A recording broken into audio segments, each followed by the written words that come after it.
I'm Stephen Ben-Nun, and you are watching Israeli News Live. We are dealing with breaking news coming out of Eastern Europe from the Ukraine, and it is inevitable that a third world war is at the door. It is at the door here in Eastern Europe. We're going to kind of cap off some different information and give you some of our own thoughts of what we think will transpire as these events develop. But in TASS news, Russian news, they are reporting that Ukraine plans to regain control over Donbass by all means, according to Prime Minister Yatsenyuk, who is the Ukrainian Prime Minister that was placed in there after the former Russian Prime Minister was forced out by gunpoint.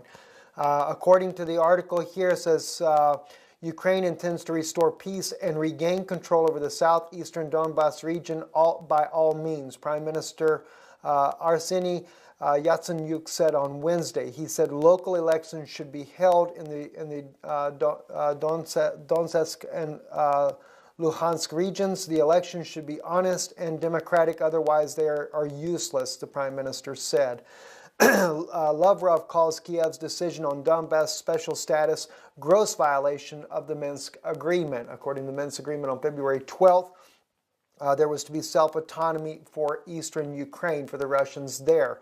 And it seems that Russia is willing to go along with that, but it is quite obvious that now that the Ukrainian people, as far as the west part of Ukraine, has NATO support, and the United States, along with 11 NATO allies, are sending lethal weapons and training into Kiev, it is very obvious that Europe and the United States are willing to engage in a war with Russia. It won't be just the separatists who are fighting for self-autonomy in the Donbass region, but it will literally turn into an all-out war with Russia.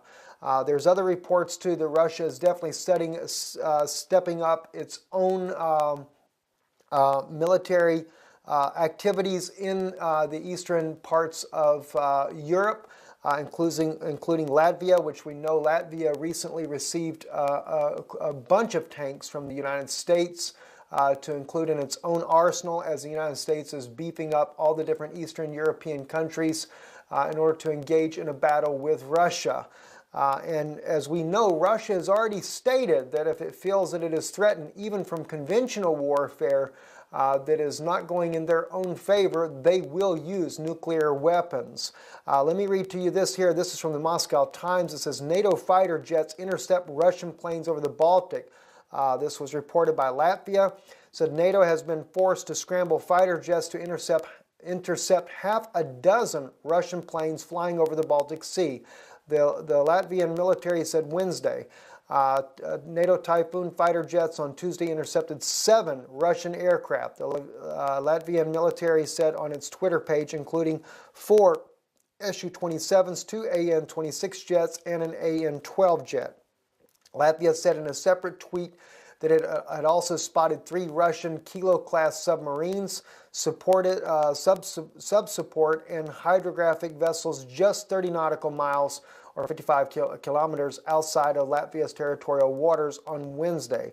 The report comes a day after Latvian military identified a Russian naval ship just 28 nautical miles from Latvia's territorial waters, and 2 days after it reported 2 Russian Kilo-class submarines at least 27 nautical miles from its naval coast, according to the Twitter post.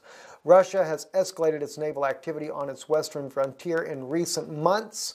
Earlier this week, Russia's northern fleet was put into full combat readiness for a series of military drills, a move interpreted as a response to simultaneous military exercise held in Norway. Of course, NATO is also conducting military exercise in the Black Sea. We are aware of this as well.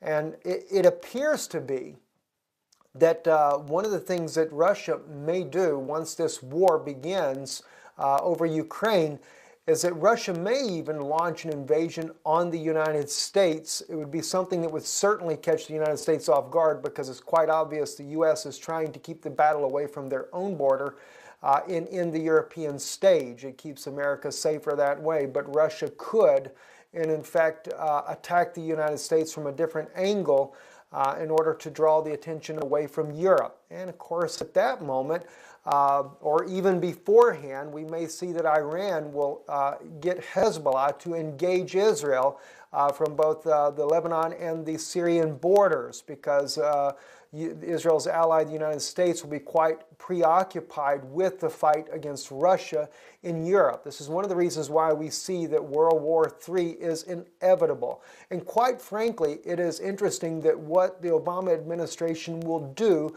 to keep the American dollar from collapsing during their own administration. They're willing to start wars, create conflict, and just really spread this all over. But no doubt they're not worried, because the Vatican would like to see the New World Order get started right away, and the Vatican will be the financier of a New World Order. And this is one reason why NATO and the United States are willing to fight any battle that the Vatican declares is needful at this time. And it's quite obvious that the Vatican was the push behind the coup in Ukraine. And certainly Russia has stepped in, even though they have been to the Vatican to show their own allegiance to the Vatican. But it is quite clear that it is not as rosy as it appears to be. And Russia also has put in anti-missile batteries in Crimea. They have strengthened a tremendous amount of military buildup in Crimea, because they realize that naturally, if Ukraine is planning on going back to the Donbass region and trying to take control of all of Ukraine, they eventually will also want to take Crimea back as well. This is one reason why Russia is not going to back down. In fact, it is going to escalate.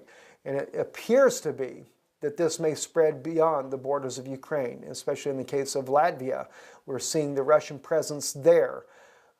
Also in other news, Prime Minister Benjamin Netanyahu has won. We posted on our Israeli News Live Facebook page that it appeared that he may have won. It was a very tight race. He did come out with 30 seats, the Likud party did, and the Labour Party only with 24. So it is official. The Prime Minister, Benjamin Netanyahu, has kept his seat as Prime Minister of Israel, and we will be looking to see that he will also keep his promise not to have a two-state solution and not to divide the land further.